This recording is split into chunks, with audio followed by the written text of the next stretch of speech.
بصوا يا جماعه، انا جايبه لكم النهارده وصفه حلوه قوي للضوافر، بتطول الضوافر بدل ما نشتري السيرم اللي هو بيتباع غالي قوي.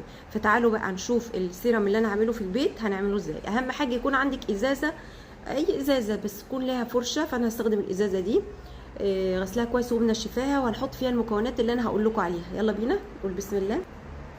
اول حاجه هحط زيت زيتون، يعني معلقه من كل حاجه هقول لكم عليها، تقريبا معلقه صغيره. ده زيت زيتون. هحط كمان عليه، بس زيت اللبان اللي هنحط نقطه او نقطتين. ده زيت لبان يا جماعه، وزيت الزيتون ده والزيت اللبان جاي لي من سلطنه عمان. فهحط نقطه او بخه من زيت اللبان. بسم الله الرحمن الرحيم.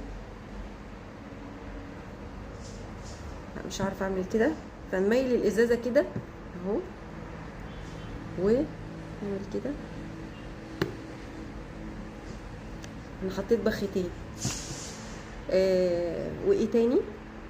هنحط كمان شويه من زيت الخروع. ده السيرم اللي انا هعمله للضوافر عشان بيطول وبيقوي الاظافر. زيت الخروع اهو. وهحط كمان كبسوله من فيتامين اي اللي هو فيتامين ه الالف. لو 500 هتحطوا كبسولتين. هفتح اعمل فيها فتحه كده، بس فتحه كبيره عشان الزيت ده تقيل. وانزل بقى كل المكونات بتاعتها زي ما انتوا شايفين كده. بصوا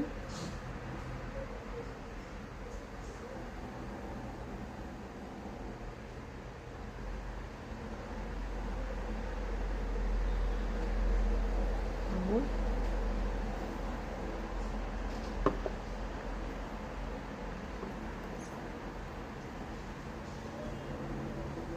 يبقى انا حطيت زيت لبان، زيت خروع، زيت زيتون، وكمان كبسولة فيتامين اي. وبعدين هخلطهم مع بعض كويس قوي كده. وكل يوم هنحط بالليل قبل ما ننام. بعد ما يتخلطوا كويس هنستخدمهم بقى يوميا قبل ما ننام. هيقوي لك الاظافر وكانك بس بتحطي مانيكير او مقوي اظافر. بتدي طبقه لمعه وكمان وانت حطي على الضوافر، يعني ما حول الاظافر. شايفين؟ بس لازم تكون بقى ايه، العلبه دي هتحطيها في مكان ضلمه، ويستحسن تكون العلبه غامقه. بس انا العلبه بتاعتي فاتحه، فهحطها في درج وهطلعها بس لما اجي استخدمها. تمام اهو. بصوا يا جماعه، هتقوي لك بقى الضوافر وهتطولها ومش هتخليها تتشقق، وكمان هتحافظ على اللون بتاعها، مش هتكون ضوافر صفرا يعني. تمام.